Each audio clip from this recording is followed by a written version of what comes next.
Shri Durga Bhawani tour and ट्राभल्सको ticket काटेर ticket काट्ने व्यक्ति फरार भएपछि धनगढीमा यात्रु अल्पत्र भएका छन्।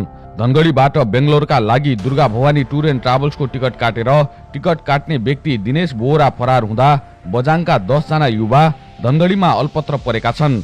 टिकट काटेर मेरो होटल हो भनी यात्रुहरूलाई यहाँ बस्नुहोस् भन्दै लिएको तर होटल समेत अर्कैको भएपछि यात्रुहरूले आफू ठगिएको थाहा भएको बताएका छन्।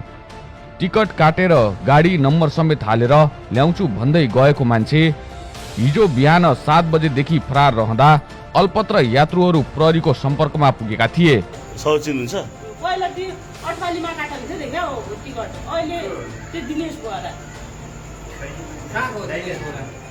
तिम्रो कहाँको हो दिनेश बोहरा? को म के जान्छु म नजाइ चिन्ने। उहाँ चाहिँ तपाईँ कामदार हो कि को खासमा? म किन होटल आउने हो? साउली हो। कहाँ टिकट काटेको? 6000। 6000 मा कतिजनाको? 10 जनाको। 10 जनाको। तिम्रो नाम के पर्यो? कहाँबाट आएको तिमी? बजारबाट। खास सुरुबाट के भएको भन तपाईँलाई? उहाँदेखि हाइसमा आउँदैछ, अनि बजारदेखि आयो। बजारदेखि हाइसमा आउँदाखेरि त्यो बरु चौरा छ नि। हजुर। त्यहाँदेखि उतर्दै थियो अनि एकजना दाइ दुईजना दाइ गएको थियो त्यहाँ। अनि हाइसबाट ब्याग निकाल्दाखेरि हाम्रो ब्याग बोकेर यहाँ ल्याएको थियो, यो भिउमा ल्याएको थियो। अनि काटेर हामीले एकजना गयो, त्यसपछि हामी माथि रुममा गयो। त्यसपछि अनि बिल काट्दाखेरि चिनेको मान्छे भनेर काटेको कि काट्यो?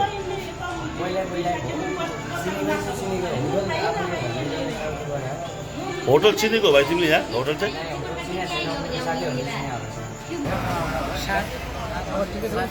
7-8 बजी कुरा हो कि त्यसले के भनेर ल्यायो तपाईँलाई भन्नु त?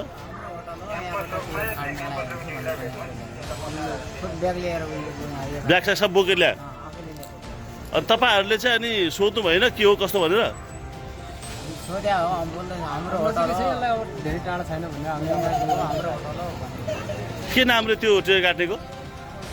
काट्नेवालाको त बसन्त होइन दिनेश बोहरा। चिनजानी मान्छे भन्दा भनेर साउजीले त चिन्दैन भन्नुहुन्छ त? चिनिया छन्, त्यही भएर त हाम्रो होटल भनेर ल्याएको छ नि त। हामी त आइसदेखि गर्दै थियौँ, हाम्रो होटल हो भनेर यहाँ ल्यायो। हाम्रो ब्याग समेत हामीले ब्याग पनि ल्याएन, उनीहरूले ल्याएर ब्याग उयस मात्र ल्याएको? खै टिकट देखाउनु त एकचोटि छ टिकट? टिकटै होला नि, टिकट कहाँ छ भन्नु त? टिकटमा के लेखेको छ खै? Durga Bhawani tour and travels. मान्छे कता आजको 3 बजीको टिकट रहेछ। हजुर। 3 बजीको टिकट चाहिँ आज नदिएर बाटो अप्रुभ भएपछि त्यसलाई अल्पत्र छोडेर अलिक फोन मोबाइल स्विच अफ भन्दैछ। हजुर। त्यही भएर यिनीहरूलाई खाने व्यवस्था आज त्यसै हो जो पनि यही विषय छन् त्यसले आज यसै राखेर हामी चाहिँ सहमति गरेर पठाउने गर्छौँ। अब चाहिँ के रहन्छ त्यो टिकट हेर्नुभयो तपाईँले? त्यहाँ नाम सबै लेखेको छ। नाम लेखेर के बुझ्नुभयो के रहेछ? दुर्गा भवन। राति आफू ठगिएको थाहा पाएपछि प्रहरीको सम्पर्कमा पुगेका 10 जनाको टिकट काटेर दुर्गा भवानी टुर एन्ड ट्राभल्सका दिनेश बोहरा नामका व्यक्ति फरार रहेका छन्। प्रहरीले खोजी कार्य जारी रहेकाले नियन्त्रणमा लिएर यात्रुहरूको व्यवस्थापनसँगै उपयुक्त कारबाही हुने समेत जानकारी दिएको छ। यात्रुहरूलाई भने रातिका लागि दिनेश बोहराले नै लगेको होटलमा खाने बस्ने व्यवस्था मिलाइएको थियो।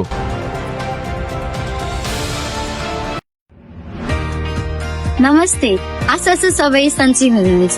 मैले त आफ्नो सपना पूरा गर्न थालिसकेँ, अब पालो तपाईहरुको। विदेश पढ्ने सोच राख्नु भएको छ र राम्रो कन्सल्टेन्सीको खोजीमा हुनुहुन्छ भने शङ्कर एजुकेसनले जानुहोस्। विश्वासका साथ शङ्कर एजुकेसनले नै पूरा गर्ने गरेको छ, त्यसैले शङ्कर एजुकेसनले रोजौँ। धन्यवाद।